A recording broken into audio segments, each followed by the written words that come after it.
I think we should just kind of dig into Clash of Champions and get that out of the way because it's the thing that's closest to our memories right now. We just got it. We just watched it at Big Dave's. And I think you liked it a little bit better than I did, but I think we have some of the same thoughts. But I also think when it comes to a couple matches, we're going to have some different thoughts. So I kind of just want to dig in and quickly go through the majority of the show. You know, I'm not going to sit there and go through video packages and certain interviews, but I am interested in your thoughts specifically because I think we talked about this on one of our shows with AEW and sort of match order and how the show gets laid out and the pace and, you know, does the ladder match close? Does, you know, Jericho and Adam Page close? And we spent a lot of time talking about that. And so I'm sort of interested in what you thought in the layout here. So let's go pretty much from the beginning of the show. Seth Rollins and Braun Strowman versus Dolph Ziggler and Bobby Roode was the first main card match, but they put the 205 Live match, the three-way, which was supposedly halfway decent, on first, and then they decided to put AJ Styles and Cedric Alexander as the second pre-show match. And I was really bothered with this because this was the match that I was looking most forward to because I thought, you know, dumb me, that after you do the Raw match, which is a taste of what you're going to really get, and this is how they used to do it, then we're going to give you the pay-per-view match where they can really go. So I was really excited. It's like, oh, you know, they'll do a match that is a little bit better than Raw and, you know, probably a little bit more conclusive finish. But no, they did it in the pre-show, 5 minutes. AJ wins. Cedric is, I don't know what Cedric is right now, and he loses this match, and then he gets beat up after. So what was your thoughts about, I mean, because we didn't see this match, we didn't see the pre-show, but what was your thoughts on the match placement and just Cedric in general, and, you know, why is AJ on the pre-show when he's probably, you know, one of the top 2 or 3 guys in the whole company, just like that whole thing? Well, when I first heard about the match time, basically it was, for the most part, not a squash, but, you know, AJ dominated. It was a quick match. I kept thinking, like, that was interesting. Why would they do that? But then I kind of put together as I just kept thinking about it throughout the night, and, you know, I think because the OC on Raw at MSG was Stone Cold, they, you know, took the stunner from Stone Cold and all that, and then they basically got their, you know, butts handed to them in 2 major segments on that show. I think they wanted to kind of just, you know, rehab the OC a little bit, you know, get them, you know, back to being badasses. And, you know, after, I guess apparently even after the match, you know, OC came out, Carl Anderson and Luke Gallows came out, and then they all beat up on poor Cedric. So I think it's just a call to kind of rehab the OC and kind of get heat on him again, you know, and it's unfortunate. And also, I think maybe too, like, it's not a bad thing to put for the locker room. I think mostly to put like a guy like AJ on the pre-show, because you know, people might bitch and complain like, why am I only on like a pre-show, blah blah blah. But like, hey, AJ was on the pre-show and he didn't bitch and complain, right? Or at least I don't think he did, but I doubt he did, because I think he's one of the true professionals out there. So, you know, maybe it's like a little also like that, you know, a little lesson for the locker room is that, you know, anyone could be on the pre-show. Okay, so I think that is a sound logic on your end, except by putting it on the pre-show, do they really get their heat back? Because who watches the pre-show? I know, not very few. But maybe also they knew it was going to be a match that people would be disappointed in, I guess. So maybe they put it on the pre-show where it's like, you know, not, I don't know. That's what I think. I think mainly is because they just want to rehab the OC. I'm sure they'll show something. They showed it later in the pay-per-view. We saw the highlights of it. Yeah. And stuff like that. So I think it's just, you know, some match had to be sacrificed, and that was the one that got picked. Okay, so like I said, the tag team championship match opened up the show. You and I had differing opinions on what they could do. I didn't have any faith in them being creative. I just said, oh, you know, the guys just kind of get upset at each other and then they lose and it sets up the main event. And you said, well, I think they should actually hold onto the belts because you could actually tell a different story, maybe a more creative story. But, you know, Vince McMahon told the story that he generally tells here where, you know, the baby faces can't get along and they, you know, something happens between the two of them and one walks out mad. They lose the titles. Bobby Roode and Dolph Ziggler are the new Raw Tag Team Champions.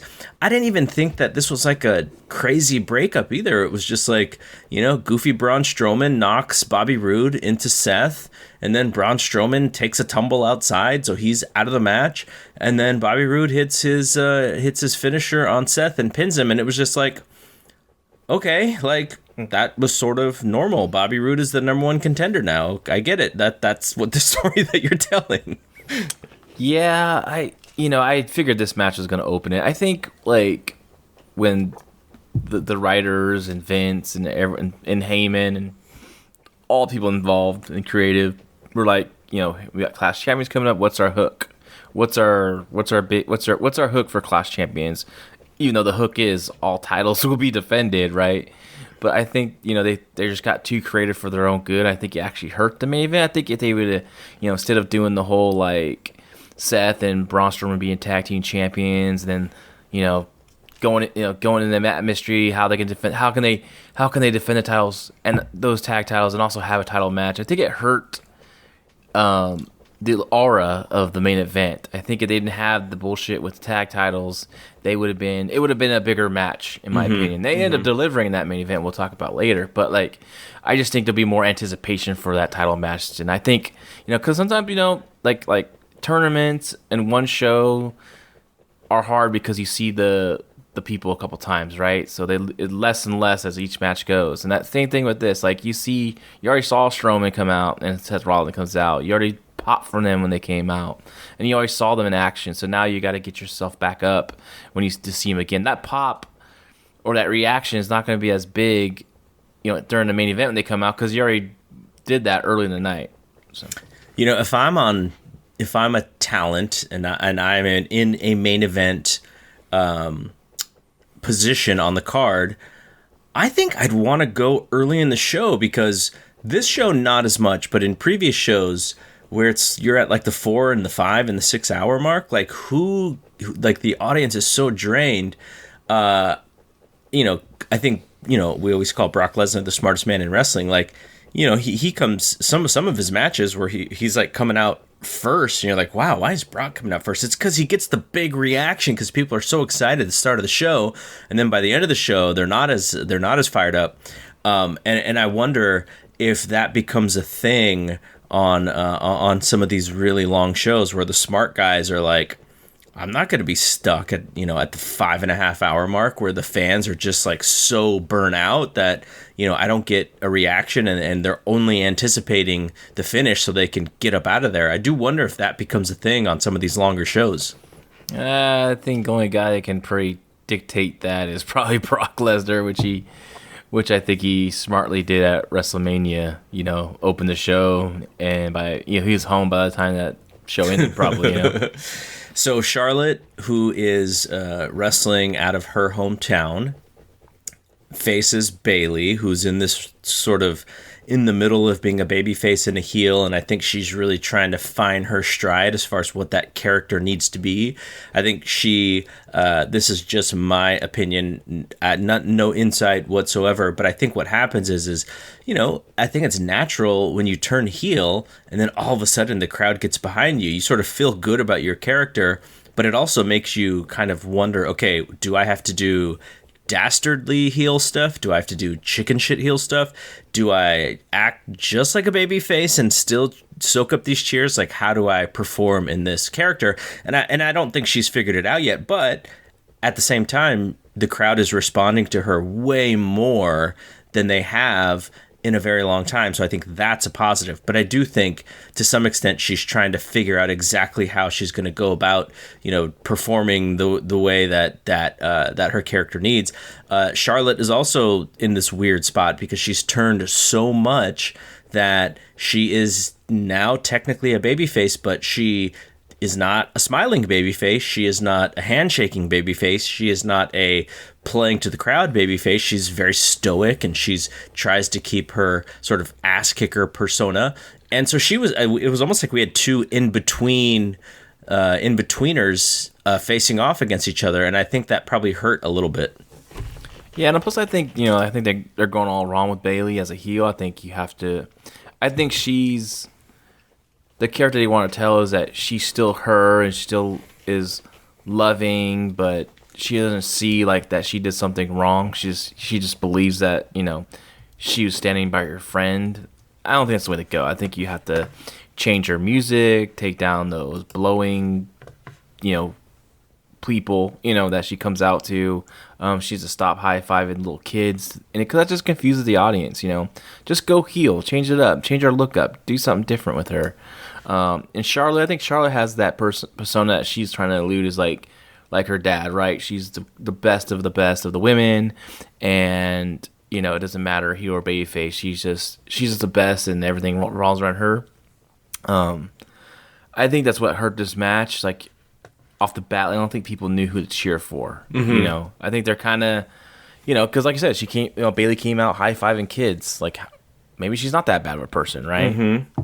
So this match was a little disappointing, but I understand what they're probably trying to do. I think they're probably going to set up either Charlotte winning on the first SmackDown episode. I know they're going to do a major title change on the SmackDown episode. It's either going to be the WWE Championship, or it's going to be this SmackDown Women's Championship on the first Big Fox show.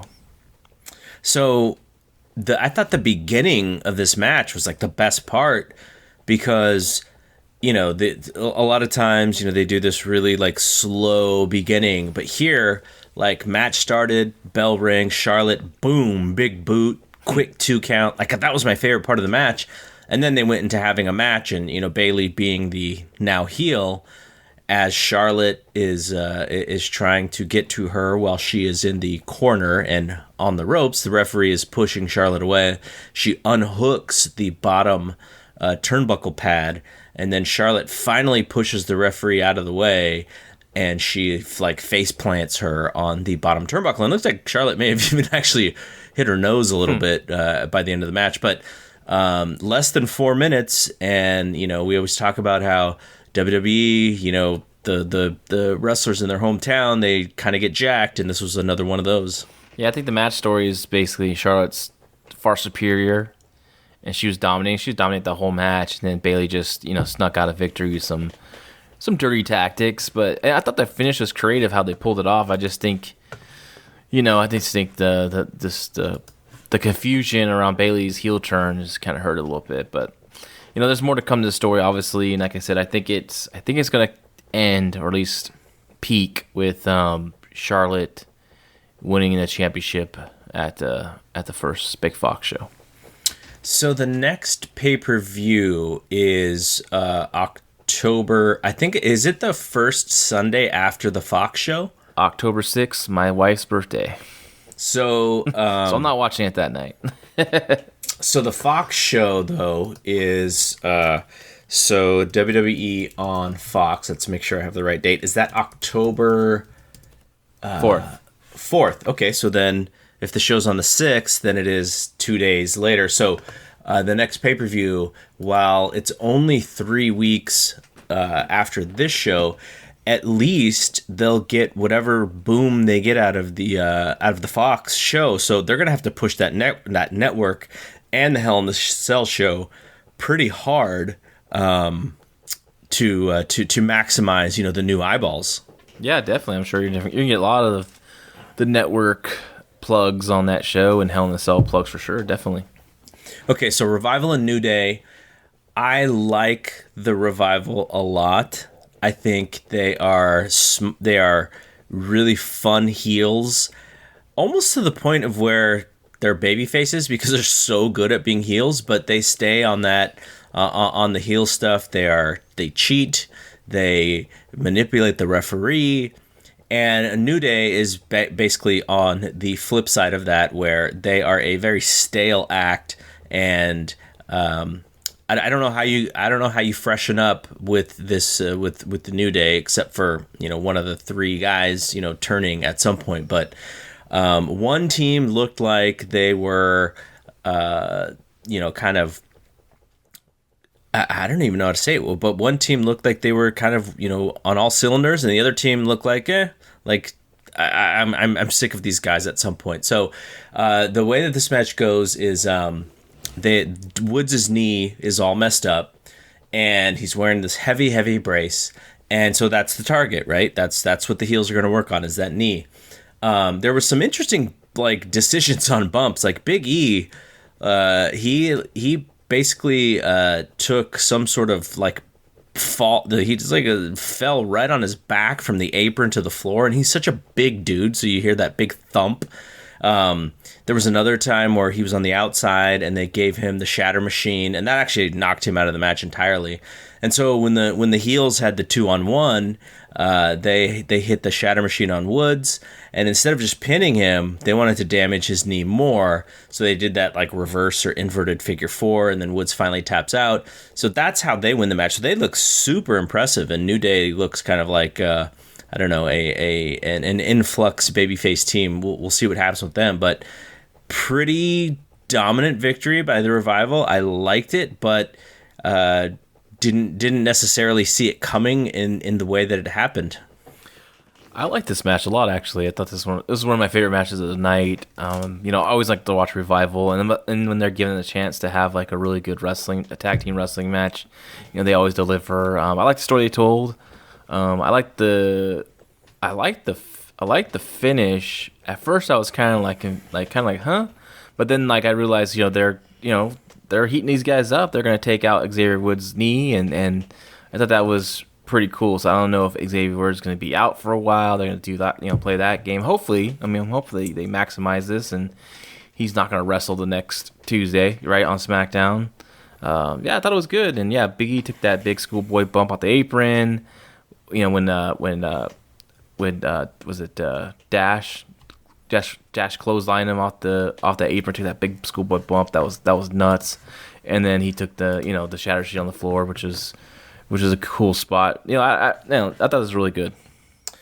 And then there was an interview with Alexa Bliss and Nikki Cross, and the whole reason for the interview was really to kind of get the 24/7 thing over to just to let the crowds know, like, okay, we're gonna do something with this 24/7 title. So R-Truth basically is holding the mic, a second mic above Alexa, and it kind of like knocks into the picture, and they're like, and I think you were like, whoops, like you thought it was like a mistake, but actually it was a setup to get R-Truth and Carmella into the shot, so that R-Truth basically calls Alexa second Carmella, and he wanted to give her an extra microphone because she has a beautiful voice, and he wants her interview to get over. And she double-crossed him because she's a heel, and she was like, hey, everybody, if you want to win the 24/7 championship, R-Truth is right here backstage with us. Go find a referee. And it made me think, like, aren't they supposed to be watching as well? Like the goofballs who are interested in the 24/7, isn't part of them knowing where to find guys to be watching the TV show? So wouldn't they've already know where R-Truth was? But that caused everyone to chase him, and Drake Maverick was out of breath. And he was I don't really follow that storyline because I'm not watching Raw consistently, but I guess they're still doing the thing with the honeymoon and the wife or something or whatever it is. But he was out of breath, and so when this match with Alexa Bliss and Nikki Cross against Fire and Desire, Mandy Rose and Sonya Deville, when the match started, they kind of slow getting to it, and then of course the 24/7 stuff happens in the middle of the ring, but nothing really happened. They just chased R-Truth, and Alexa Bliss tried for a schoolboy and a pin, and he kicked out, and then nothing happened. Like, I don't think there was a title change for the 24/7 throughout this whole show, right? That was the only thing? That was the only thing, and, this is the perfect match to do this kind of goofiness, and, if you're going to do this kind of goofiness with the 24/7 title within a match, this is definitely the one to pick because it was the least anticipated of probably all the matches on the card. And the crowd was actually into this tag match. They were actually into and it was okay. It wasn't that horrible. It wasn't actually, I think they did all right, and I thought Nikki Cross kind of held everything together. So she wins the match pretty much by herself because Bliss is out of there. She uses that spinning neck breaker thing where she puts the person horizontal to the apron on the top rope, kind of like how Randy Orton's draping DDT works, but she uses their feet on the top rope and she hits that spinning neck breaker on Mandy Rose to win. That was clean. That looked good. Yeah. I don't know. Like, you and I were talking about Mandy Rose, back, in February, saying, she's got the goods as far as she's got the look. She's very athletic, and it's just going to take time for her as a wrestler to sort of build up and be one of the top women. But I almost feel like that was her apex in February when she was, I think they had her against Asuka, or maybe that was WrestleMania. I don't remember exactly, but not to say that she's like gotten worse, but she's definitely on the treadmill right now. And I don't know why she's not better, and I don't know why she's not pushed stronger in the women's division right now. Just not in the cards right now for her. And yeah, I mean, she didn't look that bad, but I think right now, because they just continue to focus on the same, it was all about Ronda Rousey, Becky, and Charlotte, and Sasha, and all them last year, or all the usual suspects, right? So, even like Asuka's not even around, or Kyrie, where are those girls to add some different flavor to it? But they're kind of always stuck in the middle, which is unfortunate, But I think in time, Mandy will get better. She definitely doesn't seem as hesitant as she, used to be. So she's definitely getting better. So The Miz and Nakamura were next. Sami Zayn comes out wearing the neck brace because he's got to sell the thing with The Undertaker. He didn't really sell it that well as far as being injured, but it was like a prop. Bobby Heenan wore the neck brace. Jim Cornette wore the neck brace. Like that's a manager's thing. And he came out and he tried to cut like that money heel manager promo. I didn't like it, but what I did like is when he had the live mic, and he was like throwing barbs at The Miz.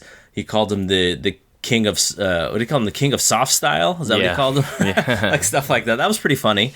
And Miz definitely played into that because he was like doing like these weird moves that wouldn't hurt anybody, like these running like flying knees where he would tap Nakamura in the chest, and I'm like, how is this supposed to hurt again? And Nakamura's playing heel, but he's also, he knows the game, right? He's like, okay, we're in the middle of the card, like, no big deal. We're just kind of revving up to the next match, which is going to be the women's title. So, I don't need to work my ass off here. Nakamura and Randy Orton are kind of on the same level these days with me. Like, I get the smartness of their work, but I also I'm on to you guys. Like, I know you guys are kind of sitting in second and third gear because of what's going on. But anyway, so The Miz as a babyface is totally miscast. And he plays a very dumb babyface because he gets some offense. He gets Nakamura in the figure four, which you knew couldn't be the finish because the Revival just won a match with the figure four. They're not going to do the same finish. Nakamura grabs ropes. Miz hits the skull-crushing finale, though Nakamura was near the ropes. Zayn interferes. Miz chases him all around the ring, which leads him to eat a Nakamura kick and then a Kinshasa. When he's back in the ring, Nakamura retains. I'm just like, okay, that was a match for the sake of a match. The Miz is going nowhere as a babyface. Nakamura is, he's doing what he's doing, but he's not hot in any way. Fine, but I would have rather seen this on SmackDown.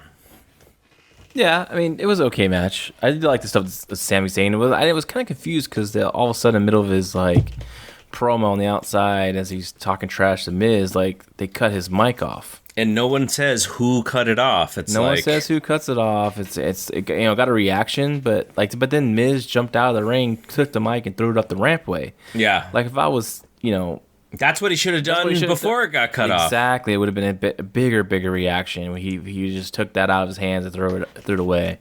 I thought the match was actually picked up nicely, I thought. It was actually surprising me a little bit. I know Miz, too, as babyface, I'm just not with it. I think he's just a natural heel. Shinsuke, he's good. He's hitting everything clean. He's the crowd was into it, though. I mean, they weren't going super crazy, but they were into they were into the finish and everything. I thought it was kind of funny because Sami Zayn's like neck brace kind of like breaks off and he has to hold it there to make sure it doesn't fall off. That was pretty funny. Okay, so we're about the half point of this show. What are you thinking about the match order at this point? Match order is fine. I expect like I said, the tag title to open it up. I'm okay with Charlotte and Bayley being away from, you don't want to sandwich it with next to, Becky and Sasha. So far so good. I'm a little worried that I think Roman and Rowan, God, it's going to be fun to say later, should have been probably a little earlier. And I don't know what to put between there. Maybe I would have put the girls tag match between like the WWE title and then the Universal title just to kind of like get a little break there or something. But because we'll see, we had a brawl with a wild brawl with Becky and Sasha, and then we had another wild brawl with Rowan and Reigns. So Sasha and Becky is next.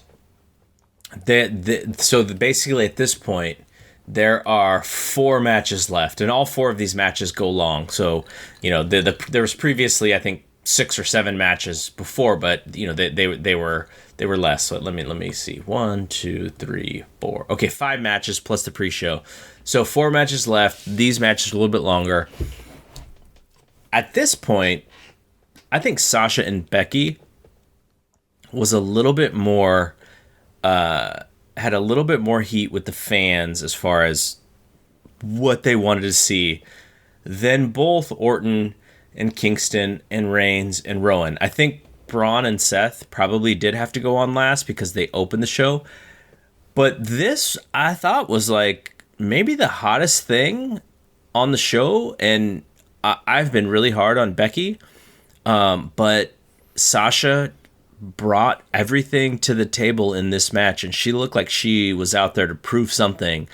I thought they had a hot match. I didn't necessarily love the finish, but it's obvious that they're building to the Hell in the Cell, and I think, to continue the feud, it's fine. I don't know about, the referee getting knocked out, and then as he's unconscious, he is somehow calling for the disqualification. At least that's how it seemed on TV, but God, there was a real something in this match, and I feel like putting it here, it kind of got the crowd super hot, and then the next 2 matches may have suffered because of it. But I really liked what they did here.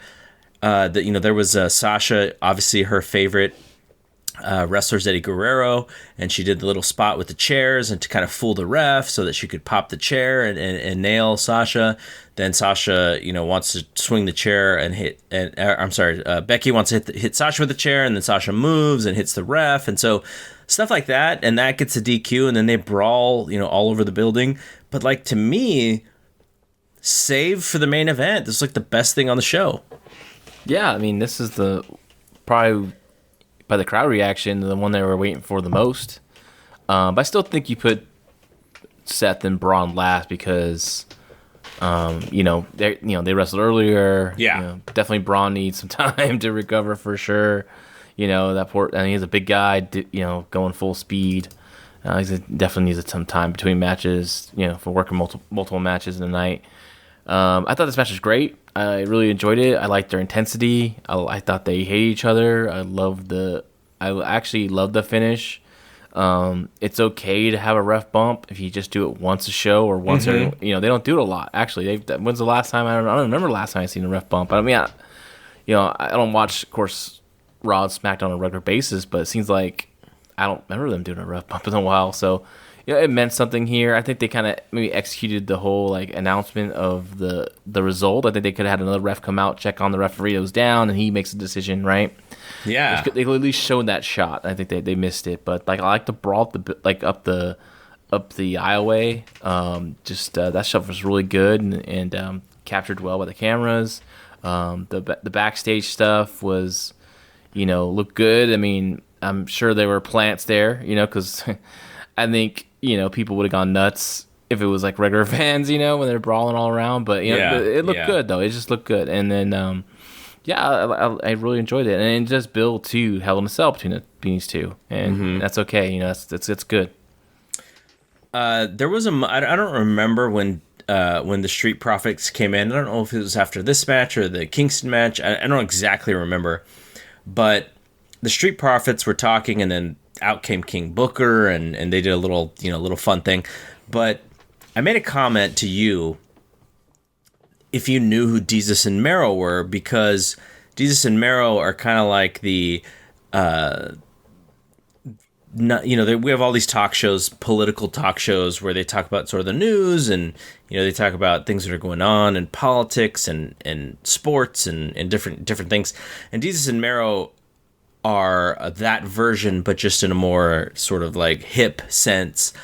And they do a talk show that is very entertaining. They're out of New York, and I watched the Street Profits, and it hit me at this moment. Paul Heyman or whoever is watching Desus and Mero, because that's who the Street Profits are. So if anyone has figured this out before me, kudos to you. It just hit me today. I posted it on Twitter, and I'm getting a lot of people going like, you know what? Like, I sort of thought that, and tonight was kind of the night where I really thought that was the thing. So if you thought that, and I think we all sort of figured something out tonight, but those dudes are doing Desus and Mero, and I'm entertained by them. I don't know if they're necessarily funny or not, but I like the shtick, and I think we need more of that stuff on TV to just kind of break up these long matches, because these last 4 matches were long, and stuff like that I think is really good television, and I'm entertained in it, because it just changes the pace, and it's like, oh, I can see something lighthearted after going through this, through these long matches. So anyway, Randy Orton, Kofi Kingston. I think you'd like this better than I do. And this is me coming off of being on Wrestling Observer Radio saying that I'm almost sure I'm voting for Randy Orton in the Wrestling Observer Hall of Fame this year. Randy Orton and Kofi Kingston so far, I think, has been maybe an under average feud. And I think the two styles are a little bit offsetting. Randy is working a very deliberate style, slow, the Chris Jericho idea of, if you think you're working slow, go slower. And in this instance, I think it works against Kofi, because then he's got to sell and sell and sell. And really what he's good at is hitting his high spots and then going home. Like, I think that those are his strengths. I don't think selling is necessarily his strength, at least right now. And so what you had was Orton getting a lot of offense, which kind of teased how this thing was going to end, especially as it got, to, I don't know how long this match was, but I think there were points where I was like, I wish Kofi would actually do more offense, because now it seems like Orton's going to lose. But it was just very deliberate. Orton hit a couple of, like, his drop kick was so awesome. The power slam was awesome. The RKO was awesome. But everything else was him just being so deliberate. The Viper, so slow. And I think it just played maybe into his strengths, but not into Kofi's strengths. And I didn't like the match necessarily. I thought the work was good, but I just could not get into the whole thing. And by the time that it ended and Kofi's, smiling and he made the comeback and he's so fired up, the crowd was like, okay, move on. We need to get through this. They didn't react the way that I think that, the WWE thought they were going to. Well, you mean you got like a cold champion, who peaked at WrestleMania with winning the championship. We talk about this. We've been talking about this for months now. They need to take the belt off him. Yep. He's a talented guy who's a mid-card gimmick, mid-card babyface at best. I don't think you can go on Big Fox and some guy who's tuning in to watch professional wrestling because they haven't watched it for a long, long time and see a guy with the belt throwing pancakes around. I think it's ridiculous. No, the crowd is, they're beyond this, right? They're beyond Kofi and this run. I get why they had Kofi win, because they're trying to complete the story of years gone by when, Randy, quote unquote, held him down, and he's overcome that and beat Randy Orton. Now, them starting slow, I get it. I mean, they just had a match before that they brawled all around the building. The crowd was super hot for it. The best thing to do is start slow and build. This was a really good pro wrestling match. It just, unfortunately, was with a champion that no one really cares about anymore. I thought Orton was fantastic. He's just really damn good. He does all the small things when he sells and he registers. I mean, just that finish alone, how he sold that, the Trouble in Paradise, just like was so fucking awesome. And there's a moment too, I think after the dive out when Kofi did that crazy like stage, dive. Oh yeah, out. he got up on that dive. Oh man, I don't think a lot of people will even notice this, but like I did. Like when I like that he picked up Randy right away, throw him back in to get the pin. But like when he picks up Randy and he throws Randy does that little stumble before he just go in like fucking jabronis on the indies. Yeah, like he stumbles and sells and then goes in, and it was so quick but so believable. It's just unfortunately like. Okay, now take this match, put Daniel Bryan as a babyface versus Randy Orton's match. It's an extra 2 stars. It's just better because Bryan is over and Kofi is not. I mean, I can tell by the reaction, no one really cares about the SmackDown title. I think it would have been benefited to have Randy win the title here. I like the group that they have formed with him and Revival. What is it? FTRKO. Yeah, I mean they have gimmicks now with their graphic. I think that's a good heel trio that they could go with on SmackDown. Or maybe Randy's moving to Raw. Who knows?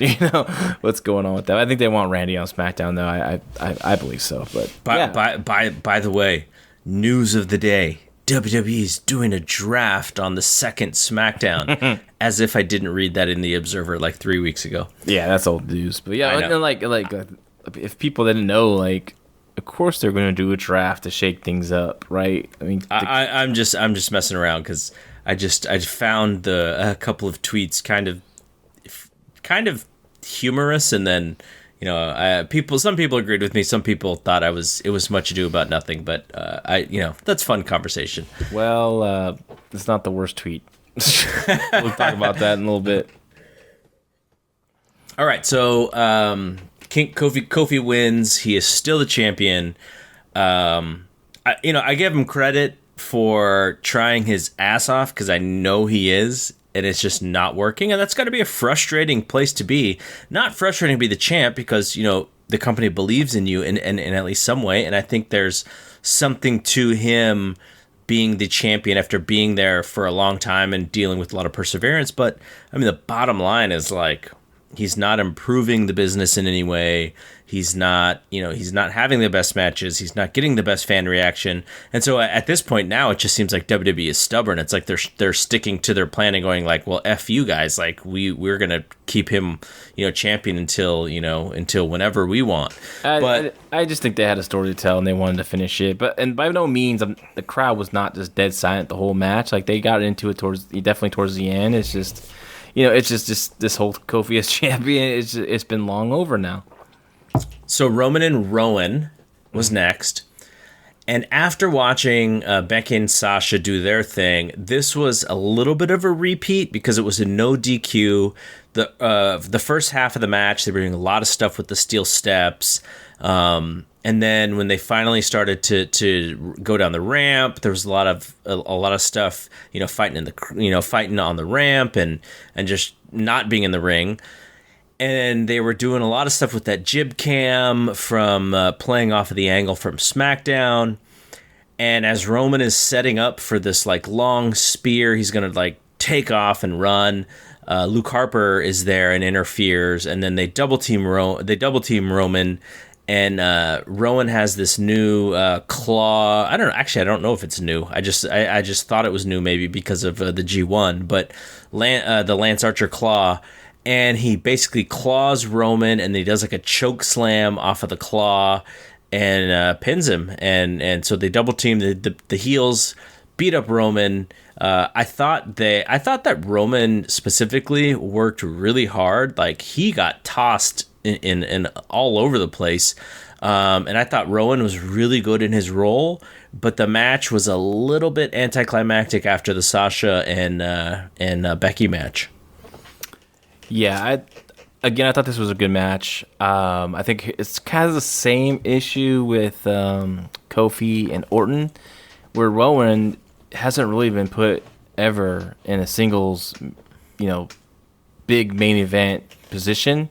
So the crowd's not really like, behind it as this like big threat, because they've been used to him, up and down many different gimmicks. So, but I would say that I really like this incarnation of Rowan. I think I was impressed with him in this match because it was a long match and he hung with Reigns, and Reigns is really good.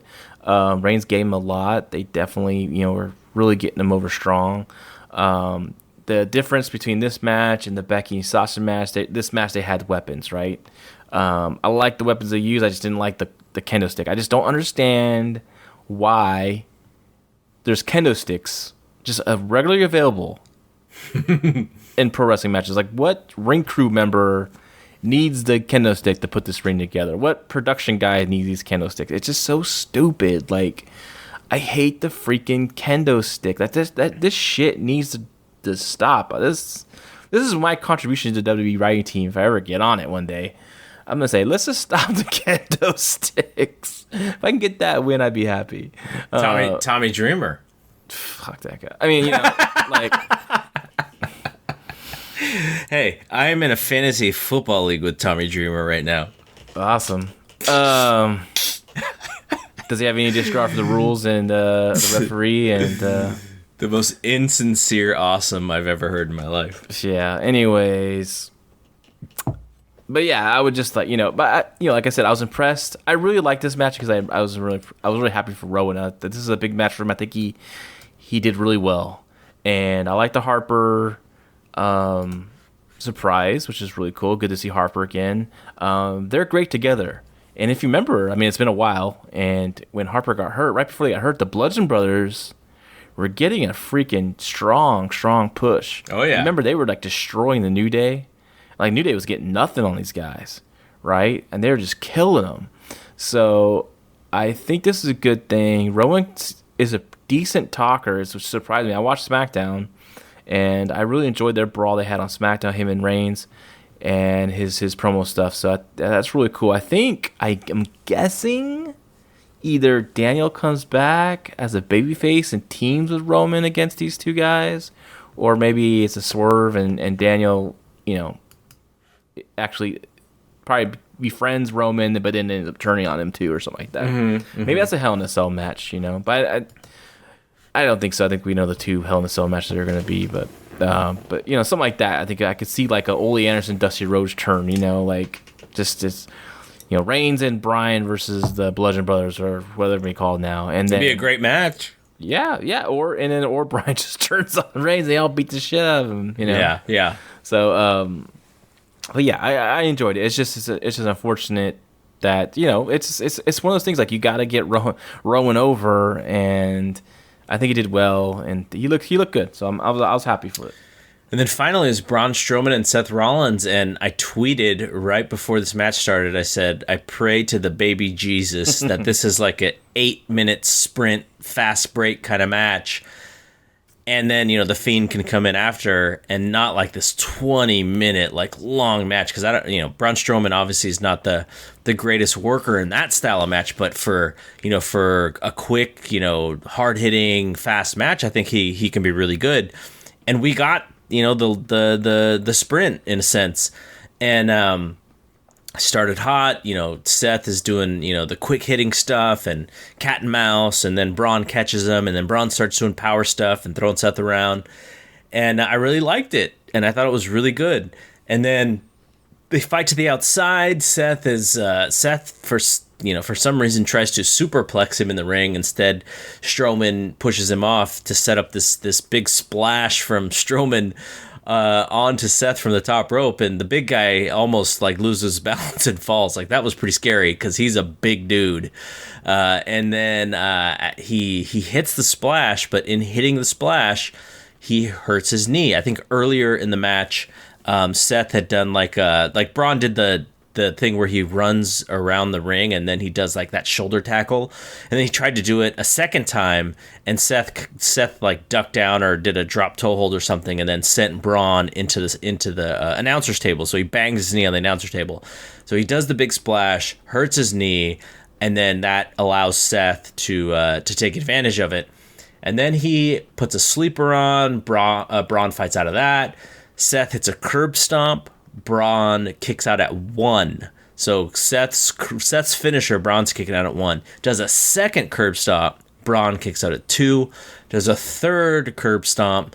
Braun does my biggest pet peeve in wrestling, where his eyeballs look right at the referee. So I'm like, oh, he's kicking out. Kicks out. And then he does it a fourth time, and you called this one, where he does it a fourth time, and instead Braun picks him up for that power slam, but then he sells his knee again. That allows Seth to hit a pedigree and another curb stomp, and he wins the match. I mean, this is not a 5-star match in any way, but I really, really liked the way that they put this whole thing together.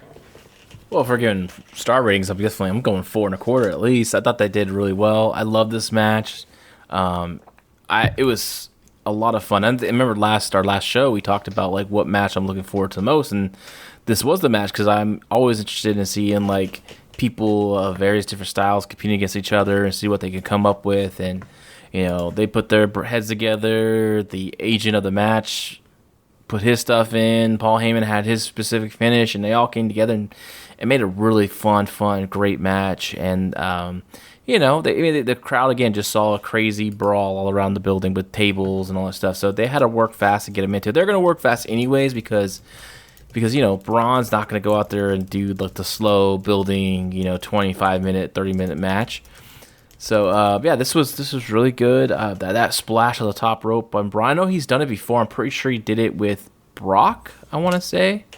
I know he's done it before, but it just like he hasn't done it. He rarely does it. So like when he got up there, I was like, wow, man. And then he got a little stumble, like added some danger to it. And when he hit it, sold the knee. That was so freaking cool. And it played into the finish.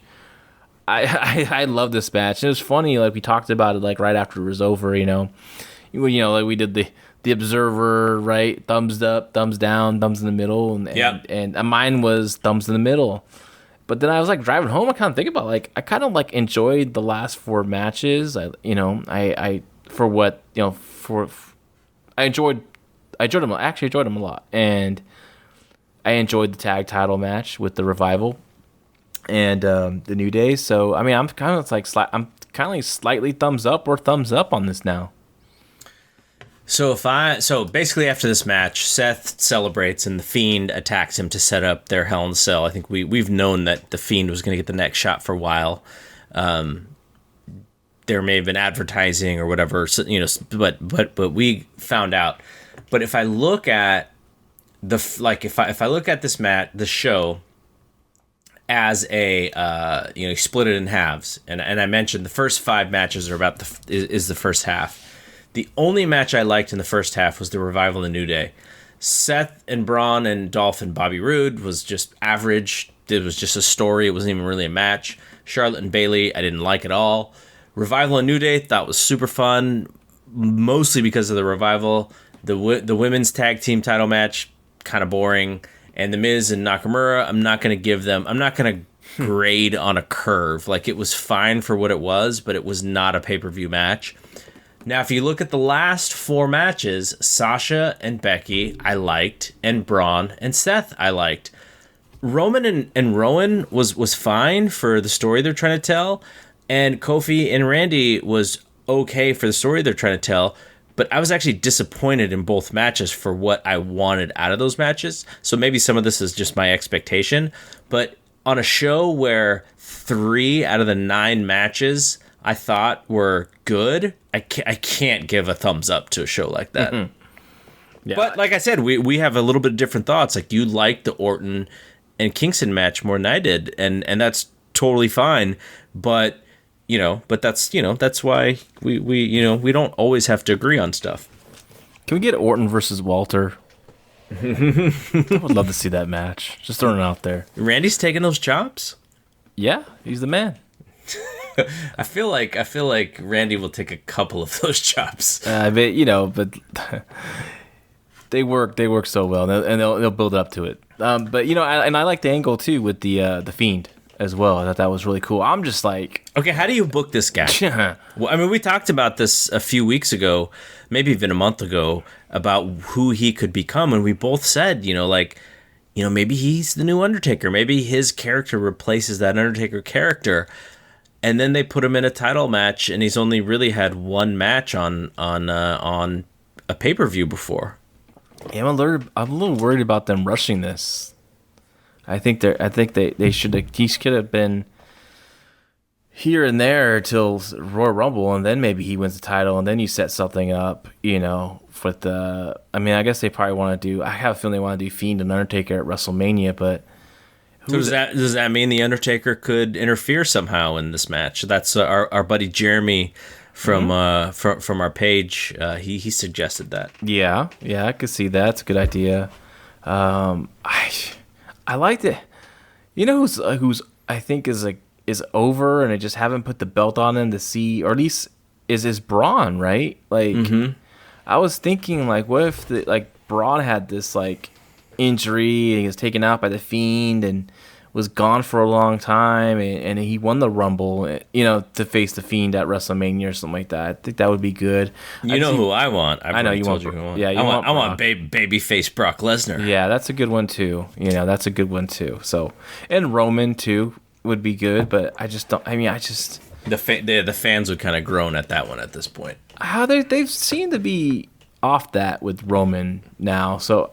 But still, Roman at WrestleMania again. You know what I mean? I think it's just best to, him, if he was going to win the title, just win it not any other event but WrestleMania. I'd rather see him just defend it in WrestleMania. Yeah. Well, I like Roman these days in WrestleMania, not in title matches, but in these big matches, whether it's going to be Cena, whether it's Taker, whether it's Dean or Seth or whoever. I would rather see him not be in the title picture for right now, just because we were hit over the head with it so much, but still in these big matches, if you can bring back a star, put him at Roman, because if Roman's involved, the match is going to be good because he's so good, but put him with, people who you can bring in for, these big matches, and I think he's the guy to do it with. But I think he needs to be away from that title picture at least for a little while before you put him back in there. Whether it's Drew, him and Drew have good matches, so that's kind of what I would do. So I would keep him away from the Fiend, because I just feel like Vince would just be like, Roman's got to beat the Fiend. He's going to be the guy, and it's just then the fans would be like, why did you even build up the Fiend for? Yeah, I think you use them as a special attraction until Royal Rumble time or WrestleMania season time, I guess, right? Like you don't book Fiend into some huge match until Finn's ready to come back, and you have the Fiend versus the Demon. The Fiend should win that match, right? Or you do Fiend and Goldberg, at Royal Rumble or something like that. That'd be something